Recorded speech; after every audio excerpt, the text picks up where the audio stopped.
Bueno, hola, ¿cómo están? Buenas tardes, buenos días, buenas noches, dependiendo del horario en el que estén escuchando o viendo el video por YouTube.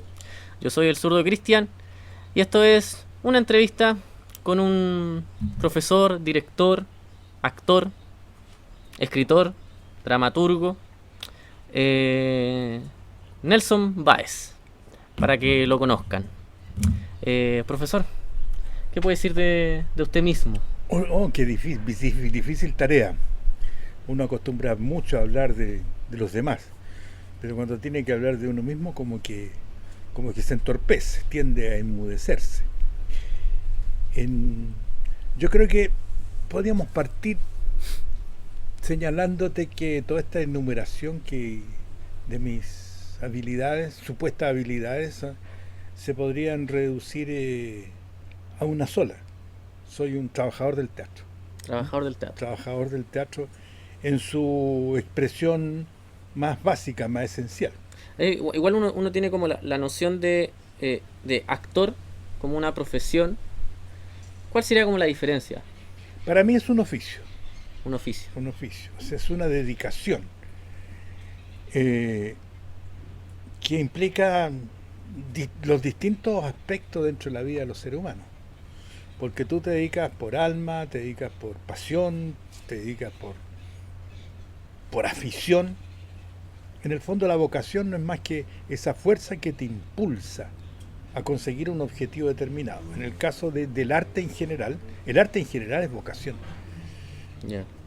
Así como hay muchas actividades, por ejemplo, yo distingo, el deporte también es una vocación. Toda aquella actividad en que el ser humano se compromete, pone de sí su cuerpo, su alma, su corazón, su espíritu, su cerebro, todas sus potencialidades que son evidentemente creativas, implican una vocación. ¿Y en qué momento de su carrera, profe, usted se dio cuenta de que era un trabajador del teatro y no un actor? Pues porque llega un momento en que tú tienes que decidir. Cuando yo ya había pasado por mi etapa de formación, parte en el Teatro Municipal de Santiago, que tenía una escuela de teatro en ese tiempo, muy consistente, muy buena. Eh, Parte en la Escuela de Teatro de la Universidad de Chile y en el Teatro La Casa, que existía también en ese tiempo. Posteriormente, uno, yo tuve la fortuna, la posibilidad de empezar simultáneamente a trabajar en teatro con los actores antiguos. ¿Mm? ¿Qué generación, más o menos, qué Estamos año? hablando, yo trabajaba con una generación que ya venía de los años 40 trabajando haciendo teatro. En los 60 ya tenían sus ciertos años, o sea, tenían un currículum ya acumulado. Y usted empezó en el teatro en los años 60. Más o menos empecé a hacer mis primeras armas, como se dice, en los años 60. Pero tuve la suerte de encontrarme con esa generación de verdaderos maestros, que eran gente que tiene una distinción. Claro, esto va a sonar como a mensaje permanente en la boca de los viejos, ¿no? Pensando siempre que lo antiguo fue... No, yo no pienso eso. Yo pienso siempre que lo que va a venir va a ser mejor de lo que hubo. Pero no puedo dejar de desconocer que habían diferencias sustanciales.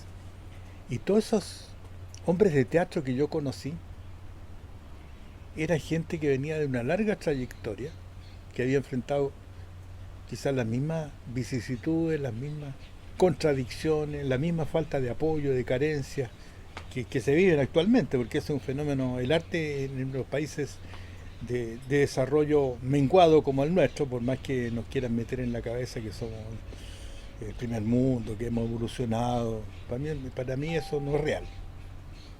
En el campo de la cultura seguimos estando a nivel de un país subdesarrollado, en lo cual poco o nada a los cerebros mágicos y que logran escalar hacia el poder les interesa la cultura o el arte.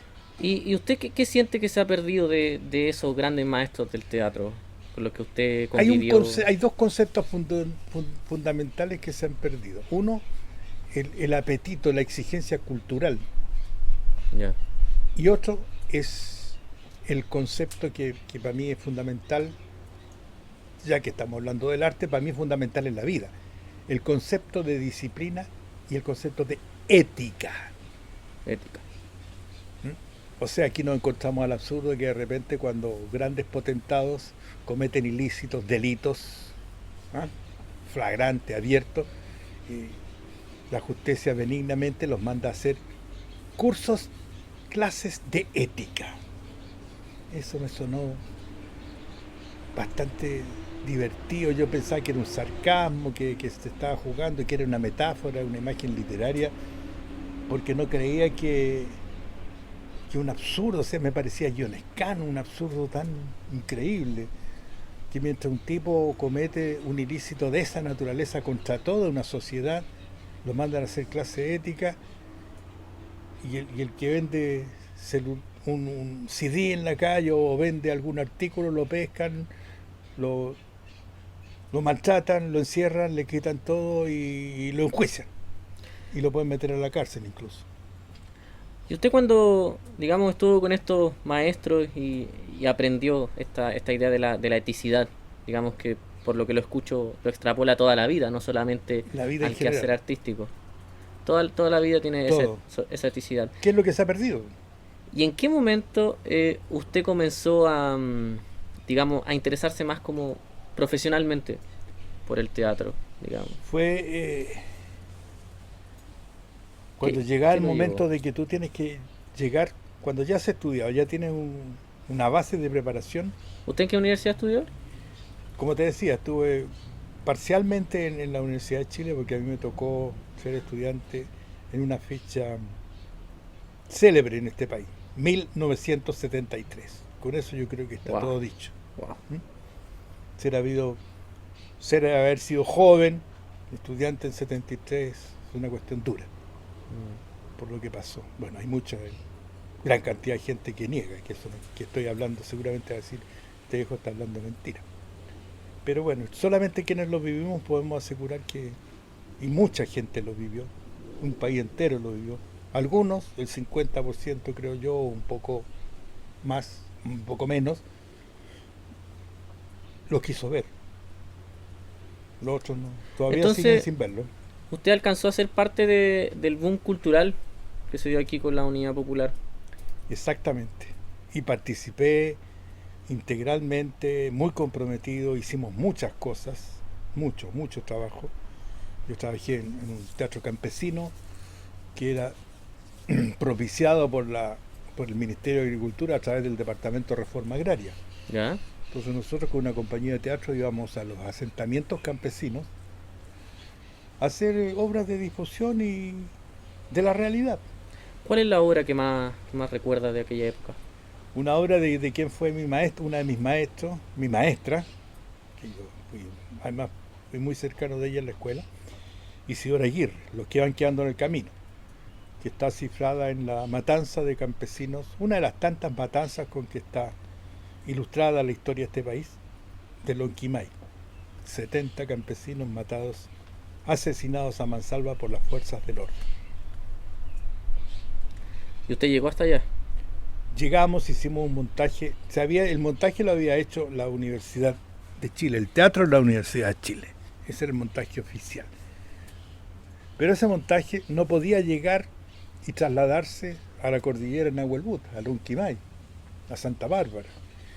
Entonces, con Isidora, yo le propuse una vez, hagamos un montaje de manera muy funcional, muy práctico, y que se pueda hacer. Saquemos al teatro del altar de los escenarios clásicos oficiales y llevémoslo a la gente. Lo más probable es que nos encontremos con público que nunca ha visto teatro y público que tampoco nunca ha conocido la historia de este país, parte de la historia de este país, las cosas tal como sucedieron. ¿Qué le decían los campesinos después de la obra? O sea, se crean ahí unas conversaciones para el recuerdo, unas conversaciones increíbles.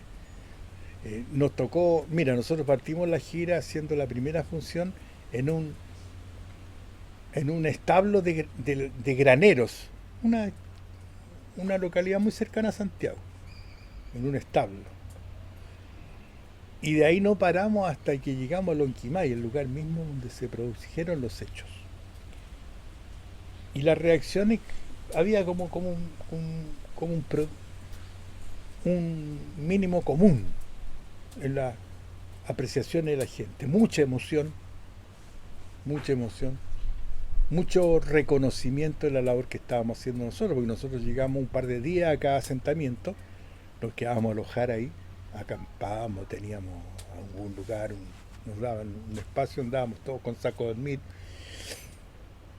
y ahí intercambiábamos, teníamos experiencias de relación con todos los campesinos que habitaban ese asentamiento.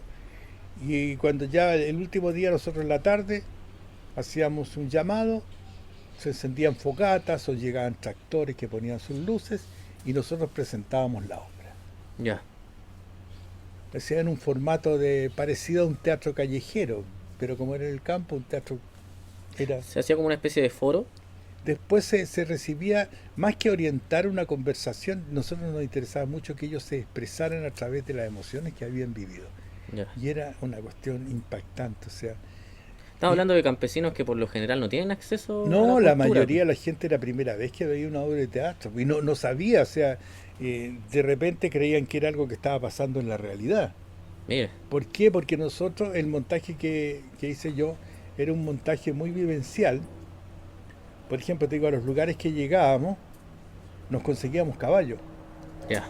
y teníamos en el elenco un par de actores que habían vivido en el sur, oriundos, que conocían mucho la cultura campesina y por lo tanto eran eximios en el manejo De caballos. de caballos. Entonces había escenas que estábamos toda la gente, por ejemplo, en una reunión del sindicato, que es una de las escenas que se estaba dando, y de repente faltaba que llegara alguien y ¡bum, bum! Se sentía el galopar del caballo y que venía de lejos y el caballo paraba las patas casi encima de la gente y el tipo se tiraba para abajo y pedía disculpas que venía atrasado porque había tenido que perseguir a los animales, que se habían ido al monte. Y la gente no tenía idea. No tenía idea. Entonces no entendía qué estaba pasando, si era algo tan real. Era un poco como de juego tipo teatro del oprimido, por así decirlo. Más o menos. Yo no me atrevo a calificarlo tal porque era la experiencia, la vivencia. O sea, yo creo que ha sido el teatro más fidedigno, más intenso, algo lo más parecido a lo que yo pensaba que debía ser el teatro. Sí. Entonces, ya la culminación de esta experiencia fue aquella vez en que llegamos a Lonquimay y hicimos una función ahí y supimos que entre el público habían parientes y a lo menos un sobreviviente de la masacre, que después dieron su testimonio de cómo habían vivido ese momento. Entonces para nosotros como artistas del teatro ya fue lo máximo, la culminación. Bueno, esa obra, Los que van quedando en el camino, fue escrita por Isidora Aguirre. Isidora Aguirre. Ella fue su profesora. Exactamente, yo fui ayudante de ella también. Y fuimos... como asistente de dirección. Pues. Claro, y en el curso también. Yeah. Y como te digo, como anécdota, cosas de la época y del momento. Y con Isidora fuimos los primeros que hicimos un taller en la penitenciaría de Santiago para reclusos, un taller de teatro, que fue también otra experiencia bastante interesante. Entonces, entenderás que después de realizar algo así, tú te empiezas a enfrentar a la disyuntiva. Tengo que decidir para dónde va mi carrera. Ofrecerme en las compañías de teatro, normalmente es un camino un tanto difícil, pero es el camino que existe, pero normalmente ese camino se hace más fácil cuando tú tienes gente conocida. Normalmente los actores se reclutan porque otro actor los recomienda. Si no te conoce nadie, estás con posibilidades bastante... La mayoría de las profesiones son así. Restringidas. Y yo trabajé en bastantes compañías, distintas compañías, pero de repente me di cuenta que estaba haciendo un teatro que no me encajaba con lo que yo sentía. Imagínate después de una experiencia como esa, ir a hacer una comedia a un teatro del Barrio Alto, una comedia sin asunto. ¿En qué periodo estamos hablando? ¿Qué año usted empezó a Estamos hacer hablando nosotros ese teatro un poco más aburguesado? ¿Cuándo fue? eso fue, a ver, no, eso yo lo había vivido antes de llegar. Antes. Entonces yo pude hacer el contraste. Mm, Ponte tú entre el 70 y el 73, que fue mi periodo de definición, ¿ya? Entre el 70 y el 71 caí en algunas experiencias de este tipo del teatro, digamos, convencional, teatro comercial. Y después caí en esta experiencia del- de los que han quedado en el camino, que fue el año 72. Y nosotros, cuando regresamos a Santiago, después de la gira, nosotros trabajamos en el Teatro Municipal. Ahí teníamos nuestra sede. Porque claro, o sea, durante la Unidad Popular el Teatro Municipal se abrió. Por ejemplo, nosotros, la compañía nuestra, tuvimos el orgullo, por ejemplo, de abrir el Teatro Municipal para hacer una función de una obra en la cual yo era coautor, que se llama Hay un tiempo para la ira. ¿Ya? Y nosotros dimos una función y abrimos el teatro para los pobladores del campamento Nueva La Habana. Mira. Entonces, primera vez que el perraje llegaba al centro máximo de la expresión poderosa burguesa del teatro. Claro, los comentarios de la prensa, ponte tú, la prensa de derecha de la época, claro que van a arrasar con el teatro, lo van a quemar, van a escupir, van a hacer sus necesidades, gente vulgar. No pasó nada, no hubo ningún atentado, ningún estropicio, la gente maravillada. Claro, de primera asustada porque nunca habían visto butacas de felpa, ni esas lámparas de miles de luces, de lágrimas, de cristal.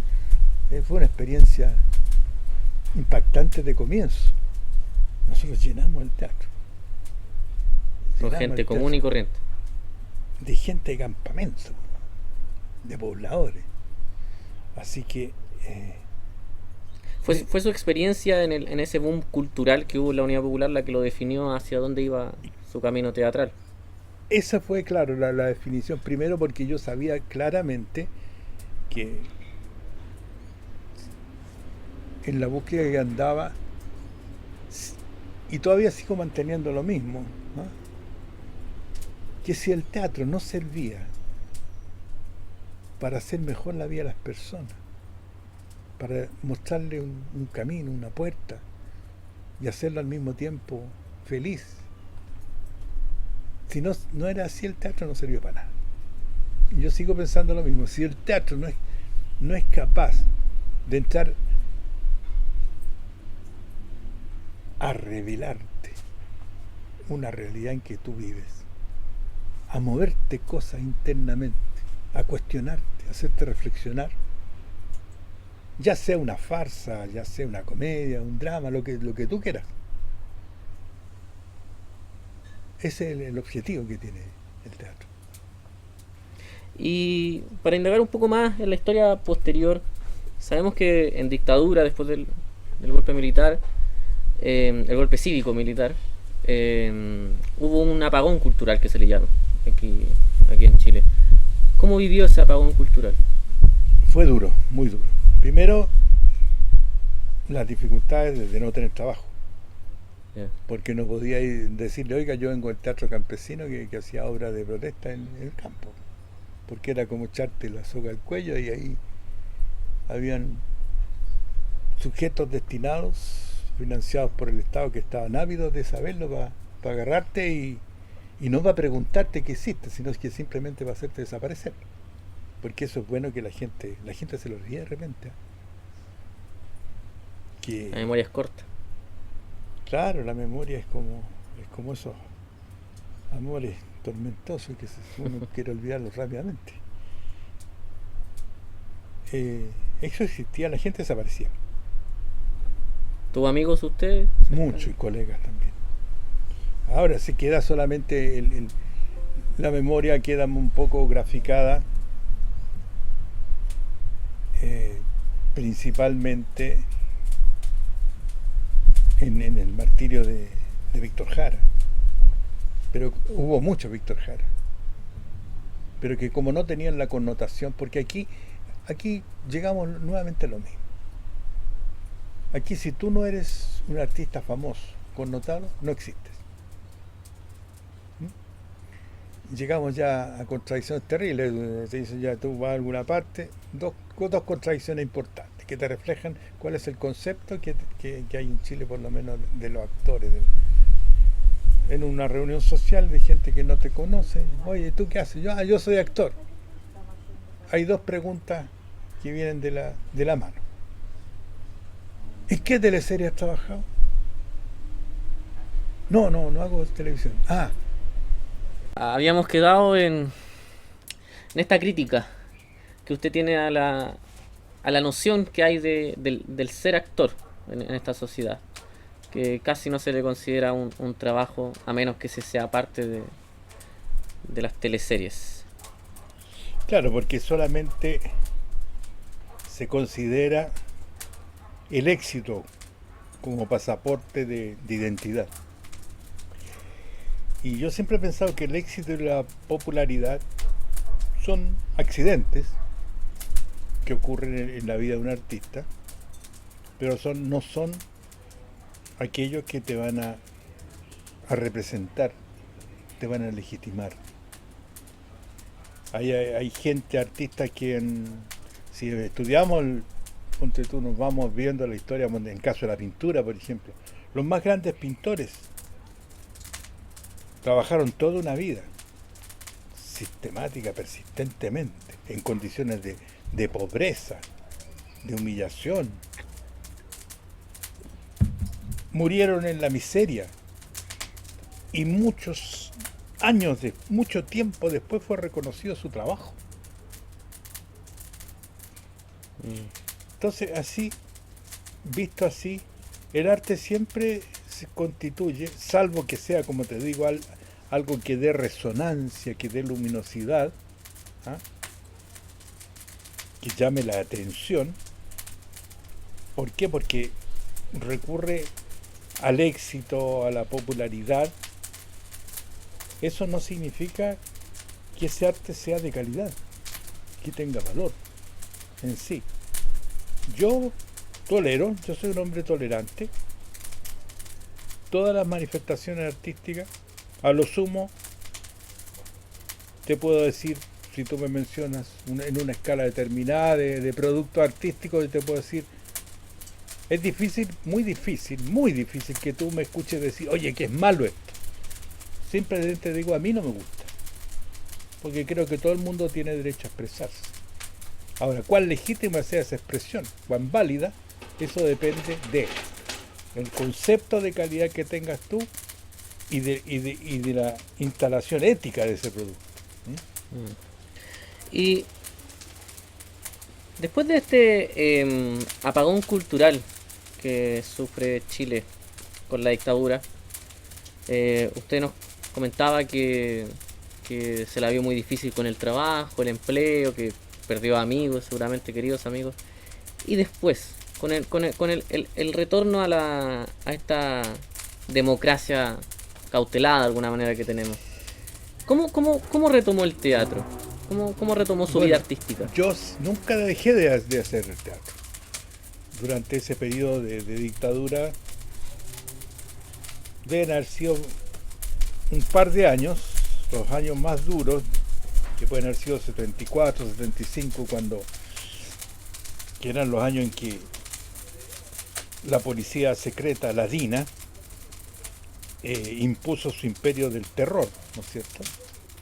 Que fue como equivale un poco a la época de la guillotina nosotros, en que se decapitó a todo el movimiento social y movimiento político, encarnizadamente con con los movimientos que tenían más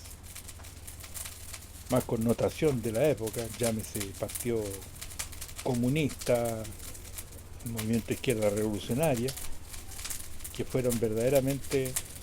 Fue un genocidio, las Sí. cosas por su nombre. Fue un genocidio orquestado desde el gobierno por el capitán general Augusto Pinochet y toda la camada de civiles, porque siempre se le carga la mano en este cuento Netamente a los a militares. los militares.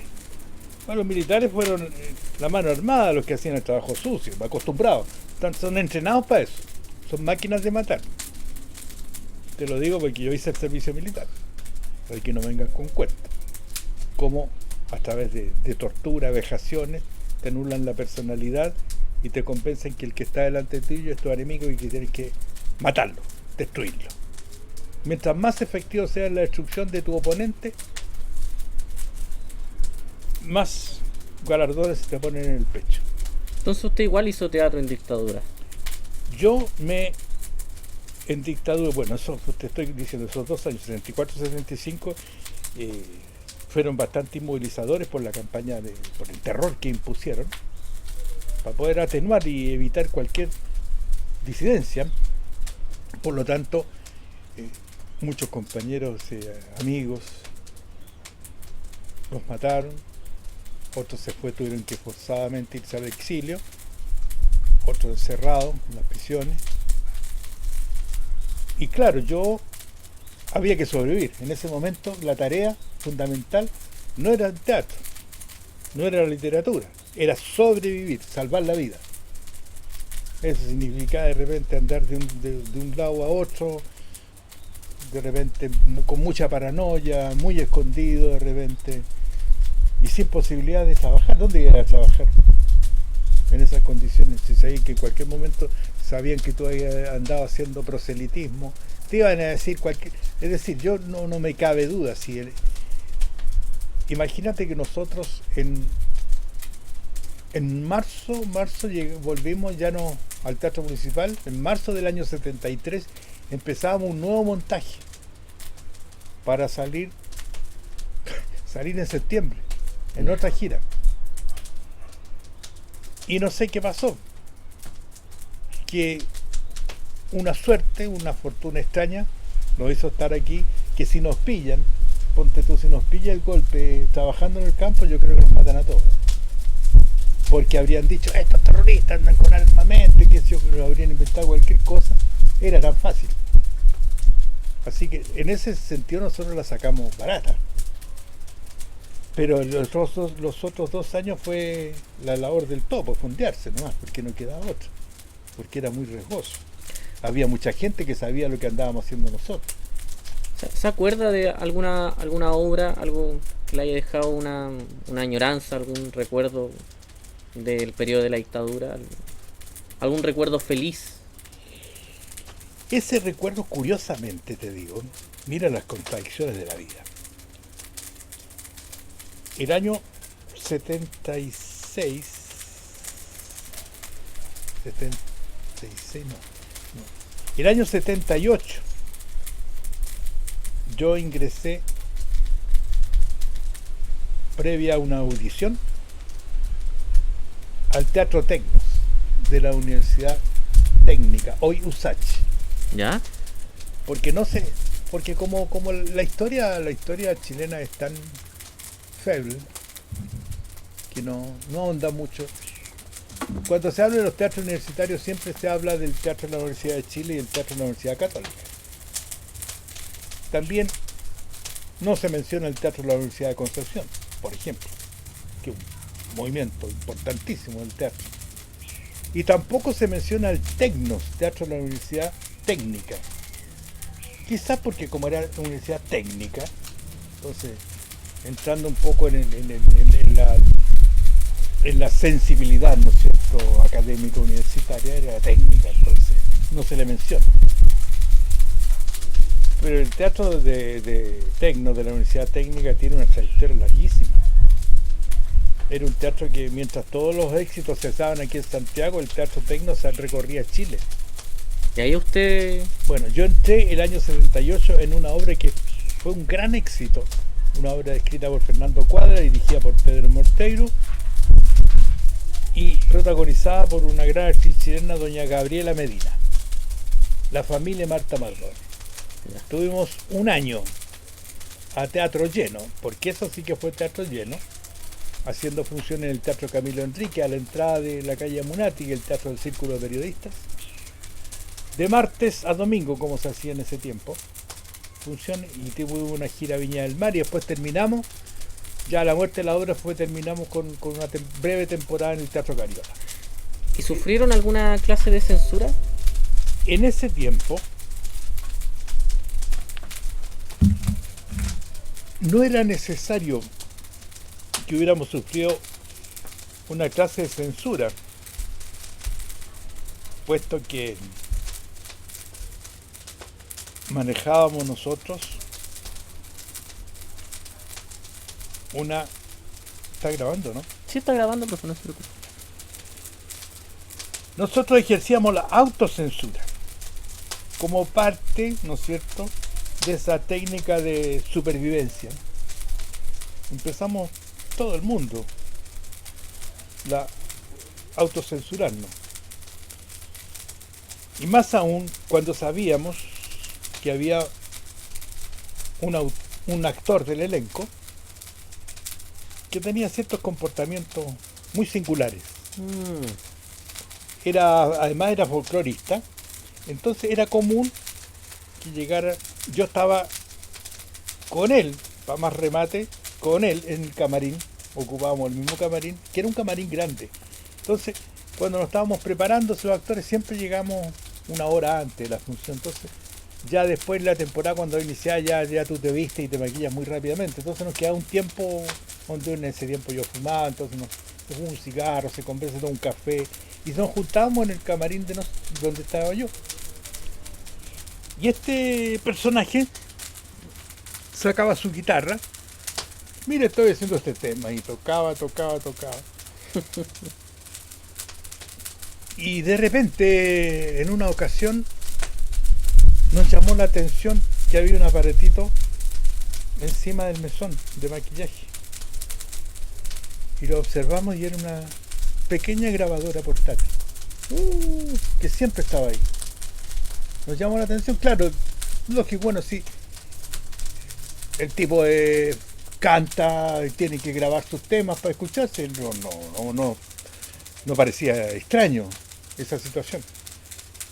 Pero lo que nos pareció extraño, sí, cuando nos enteramos que él trabajaba en investigaciones. Era obvio.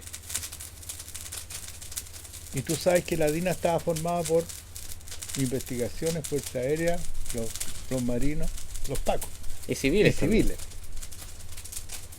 Entonces era obvio que ahí lo tenían metido para ir sabiendo todo lo que pasaba dentro. Bueno, de hecho el teatro duró lo que duró esa temporada, porque después lo cerraron. Bueno, los actores siempre han sido una cantera de porfiados, por así decirlo. Claro, ¿no? Y en ese tiempo todos comunistas, subversivos, extremistas, no. Y todavía sí sigue siendo eso. ¿Por qué? Porque el arte en general es subversivo. Eso no significa que... Porque la gente siempre asocia izquierda, partidos por ahí. No. El hecho de tener una posición determinada, ideológica, no te adscribe a un partido determinado. En este momento menos que nunca. Porque hay en realidad hay un rechazo a la concepción tradicional de los partidos, porque no han dado el ancho. Y después, retomada la democracia, digamos. Bueno, pero deja que te diga, cuando terminó esta aventura del Teatro Tecnos, yo dije, era una obra interesante, había gente interesante, eran compañeros a los cuales le tomé mucho cariño yo, trabajando, pero yo quería volver a lo mío. Ya. Y ya a 78 ya la DINA estaba menos pronunciado Lo suyo era el teatro popular, teatro de calle, teatro aficionado. Me integré a una institución denominada los traperos de Maús, Ya, que son los locos estos que van a tu domicilio y se llevan todos los cachureos. ya, Y después van a las poblaciones, los restauran y van y los llevan a las poblaciones. Y me integré a esa organización, que era también una organización de acogida a todos los que andábamos dando vueltas por todas partes. Y ahí formé una unidad de arte para niños. Porque en ese tiempo los traperos trabajábamos con la Vicaría de la Solidaridad. ya, Y en ese tiempo, como había mucho hambre, había muchas ollas comunes, había mucho hambre. La gente también se le olvida eso, que pasamos hambre. Porque piensan que los milicos hicieron renacer este país. Había mucho hambre, se pasaba no, muy si el mal. 300% de inflación, Claro, a la nadie gente se le olvida. se le olvida eso. Y de repente yo propuse ahí a los dirigentes al comité directivo, le dije, bueno, ¿ustedes qué están haciendo? Están llevando todos los días almuerzo a las poblaciones, a estos niños que están sufriendo hambre, miseria. Les llevan atención de salud. ¿Y por qué después del almuerzo no hacemos un espectáculo para ellos?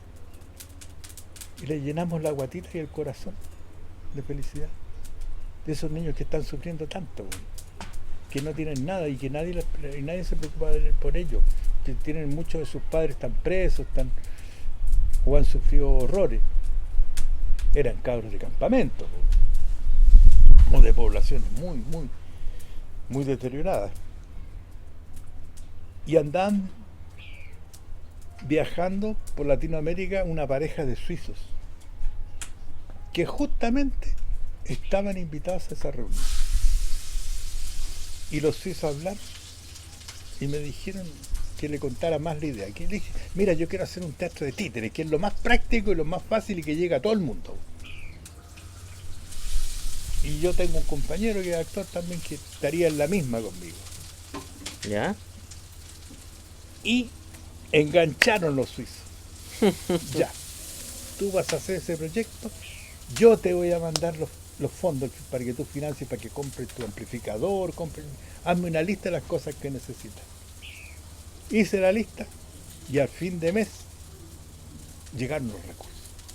Y armé el teatro y todo el cuento, hicimos el montaje y partimos haciendo. Y partíamos, mira, recorríamos todos los campamentos, las poblaciones, en el verano íbamos a los campamentos de verano que se hacían en el litoral.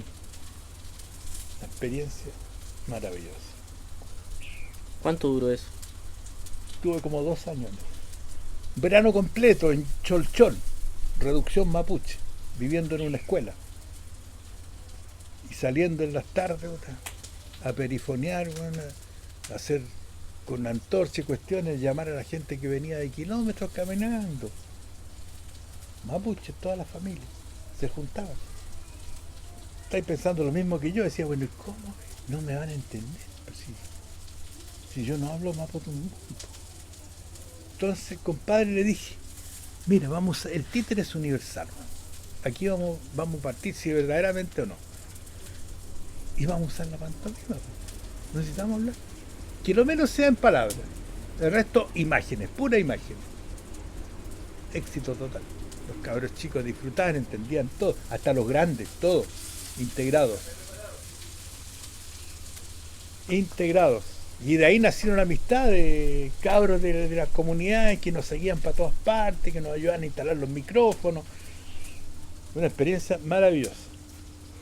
Esa fue la maravilla número 1. Y la maravilla 2 es que en una reunión que hicimos, había una sesión de salud,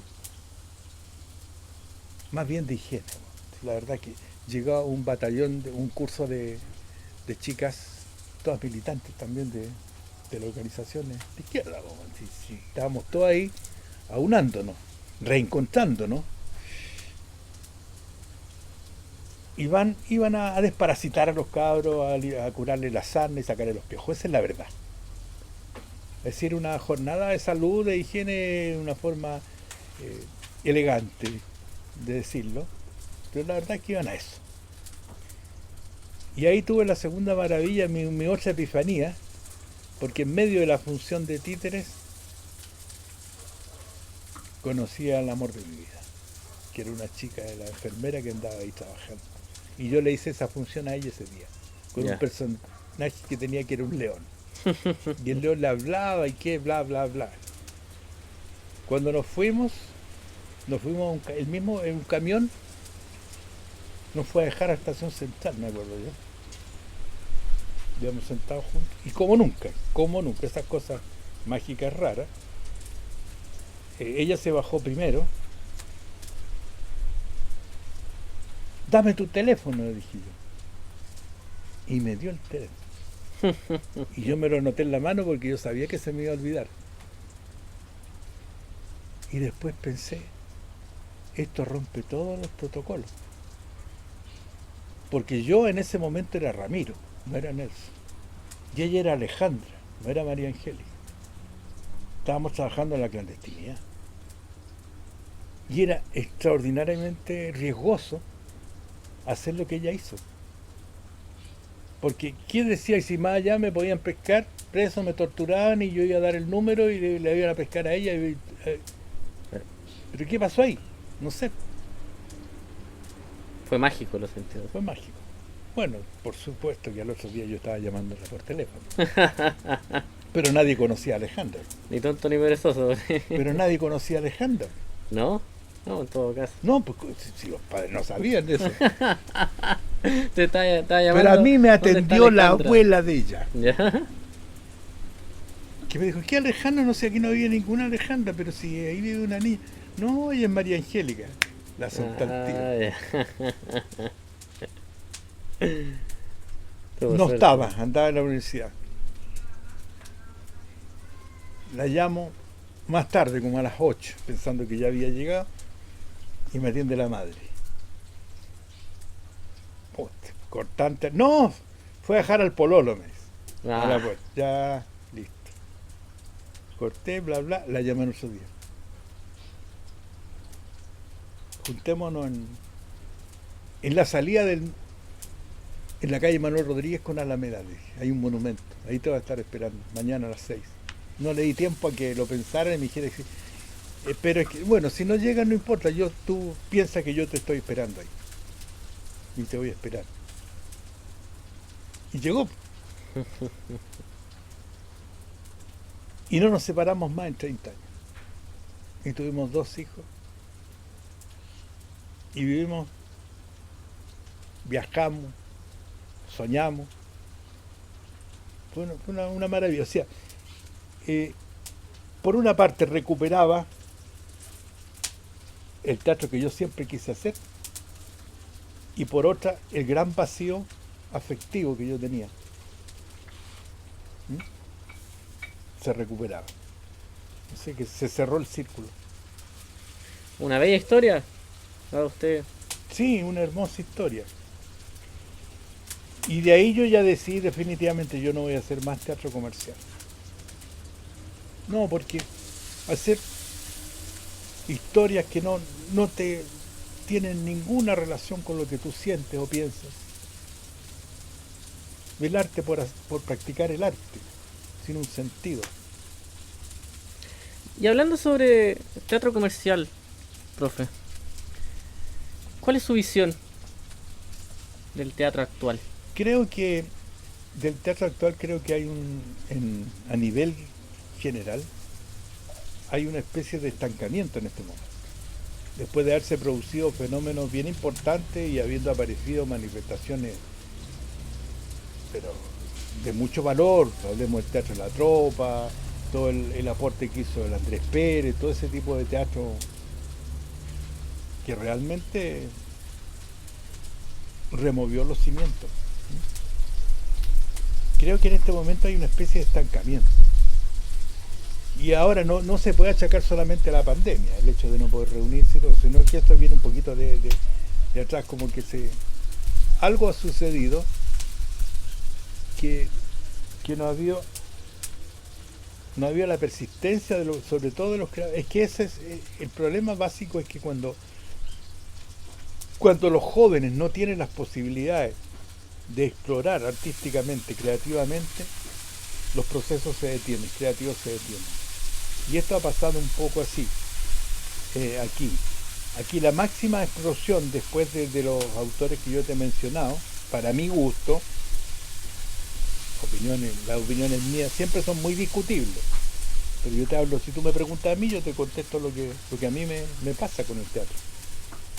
Creo que lo más significativo, lo más importante, lo más conmovedor, lo más estremecedor que ha ocurrido en el teatro chileno ha sido toda la creación del maestro Mauricio Celedón con el Teatro del Silencio. Creo que está a años luz de lo que se está haciendo actualmente en Chile.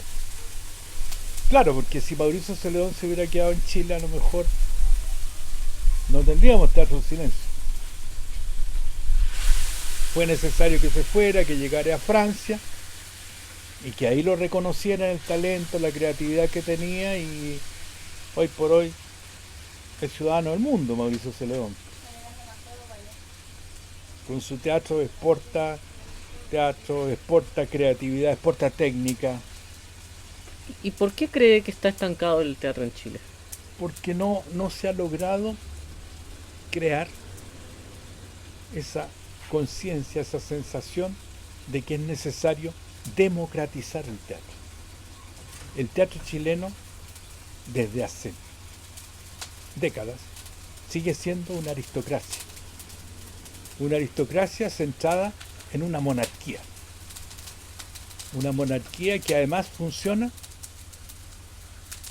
con una lógica media endogámica.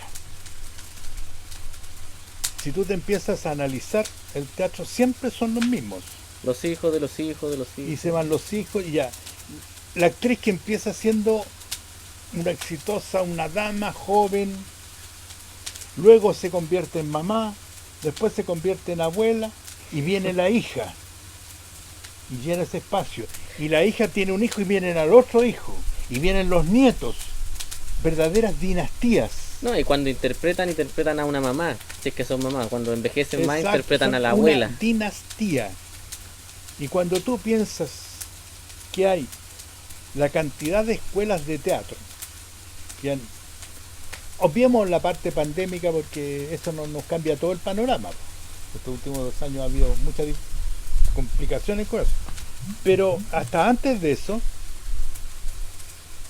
en Chile egresaban 600 entre actrices y actores. Y tú decías, ¿dónde están trabajando si no hay compañías de jóvenes trabajando? Pero iba ahí al barrio Bellavista, ¿quiénes atendían las mesas? La mayoría eran actores jóvenes. Entonces, estudiar 4 años, pagar 200 lucas mensuales durante 4 años para llegar a atender una mesa. ¿Y por qué cree, profe, que será que Chile tiene tradición cultural? Tiene una tradición de creación artística. Tenemos grandes productos culturales. Pero pareciera que a pesar de que son buenos productos culturales, la más media, lo que está generalizado, el arte que se produce como masivamente, sigue careciendo de esa calidad que tienen ciertas producciones chilenas.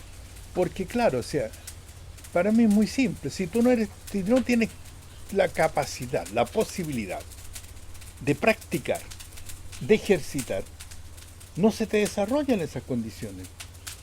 Si el arte requiere un entrenamiento permanente. Chile es el único país donde los actores no entrenan. Son harto rostro. Tú vas a Argentina nomás y ves que los grandes actores están haciendo permanentemente talleres o entrenando físicamente. Voz, cuerpo, expresión corporal. En cambio, el actor sale de la escuela y monta obra y trabaja mientras ensaya. Y después ya no hace nada. No hay entrenamiento. Además, no hay posibilidades de tú montar tu espectáculo y mostrarlo. Son muy pocos los espacios. Y al no tener los espacios, al no tener la práctica, ¿cómo te desarrollas? Es lo mismo que si tú tienes un equipo de fútbol y no entrenan nunca, no juegan nunca, no tienen ni siquiera dónde entrenar. ¿cómo voy a conseguir que esa gente se desarrolle? No tiene posibilidades.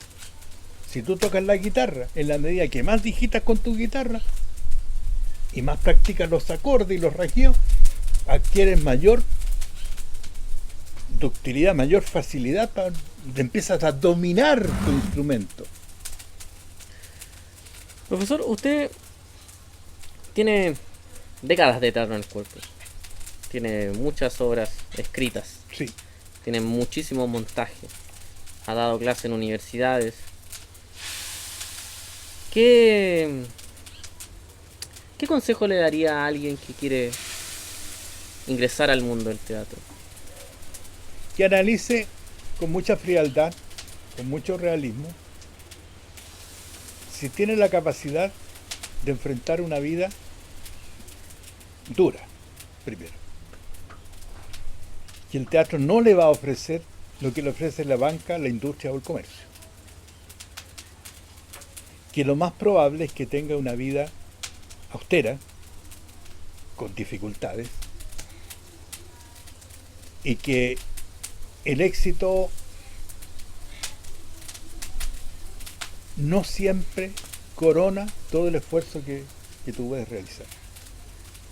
Que comprendas que al meterte al teatro estás casi asumiendo la vocación, una vocación casi religiosa, mística. Que no vas a encontrar todo lo que en otros territorios te ofrece la sociedad. Si tú estás dispuesto a hacer ese esfuerzo y a entregarte con esa devoción, porque amas este arte milenario y eres capaz de satisfacerse con la realización misma tuya, y normalmente vas a tener que recurrir a otros sitios para poder solventar tu supervivencia, tratando siempre que esa supervivencia sea, yo le digo siempre a los alumnos, que esté de alguna u otra manera relacionada con el teatro, con el arte, o como una manera de irse siempre complementando y no alejándote del origen mismo de tu, ya sea creando productos para las redes sociales, para el YouTube, qué sé yo, en constante creatividad, porque eso es un adiestramiento que te permite mantenerte creativo, activo. Pero si tú piensas que a través de tu actividad como actor vas a conseguir irte por un camino lucrativo que te va a procurar muchas excelencias de la vida material, estás equivocado. Hay que tener apellido para eso. Y tener otras condiciones, o pertenecer a la aristocracia que domina el teatro. Y si usted pudiera cambiar algo, si de usted dependiera. Si de mí dependiera,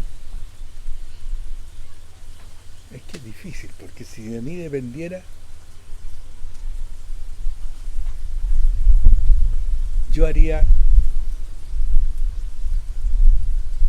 no sé, que en los métodos de formación actoral que se entrega se impusiera principios éticos, se viera la espiritualidad que encierra esta actividad, que esta no es un gran despliegue de tecnicismos vocales, corporales, porque si tú no le trabajáis el alma a ese potencial actor, estás creando como una especie de robot. El teatro es arte, a diferencia de otras manifestaciones como la televisión, que para mí es técnica. El teatro, si bien es cierto, tiene un trasfondo técnico porque utilizas tu instrumento, pero la base de eso es el concepto, el entorno en que tú cumples tu función con un sentido casi místico. Tú no creas productos desechables, porque de repente, como te decía, te aseguro que el niño que vio esa representación que hicimos a descampado una noche bajo las estrellas y alumbrado por una fogata en Don Quimay, que ahora es viejo, te aseguro que siempre se acuerda de eso que vio cuando era niño. A uno se le pueden olvidar hasta las películas que ha visto, pero eso no se le olvida. Y algunas palabras de cierre, algún mensaje que quiera dar. Así. Mensaje, creo que el teatro es fundamental dentro de la formación de las personas, dentro de su construcción, de la construcción de su personalidad. Pienso que es un instrumento que está muy desaprovechado por la educación, por ejemplo. Porque si tú aprovechas la dramatización como un instrumento de transformación de todas aquellas realidades contradictorias, dolorosas, dramáticas que viven los niños, le propicias, por ejemplo, enfrentar los graves problemas de autoestima, de inseguridad, que muchos niños adolecen, la timidez, por ejemplo. Sobre todo niños que han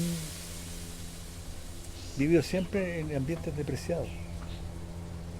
Tú le mejoras su calidad de su lenguaje, le mejoras sus expectativas de vida en general y logras llenarlo de posibilidades como seres humanos. Pienso yo que uno de los caminos importantes para conocerse a sí mismo y sobre todo conocer al otro y vincularse con el otro es la acción dramática. No estoy hablando de la representación de obras de teatro solamente. Estoy hablando de toda la ejercitación de la dramatización como un recurso, del empleo de los títeres, de la pantomima, todo lo que significa que tu cuerpo, tu voz, tu gestualidad, tus emociones sean capaces de estirarse y llegar al otro. Porque el grave problema que tenemos nosotros actualmente es que se ha perdido la capacidad de comunicarnos con el otro. Hemos perdido la capacidad de ver que hay otro, que a lo mejor sufre lo mismo que nosotros. Y que ese otro me puede enseñar a mí y yo también le puedo enseñar algo al otro. O sea, hemos perdido la capacidad de asociación. Y el teatro es un elemento, el teatro es un arte esencialmente social. Si tú aplicas la dramatización, todo lo que te mencionaba, que forma parte de la expresión teatral, en los niños estás socializando, estás creando vínculos.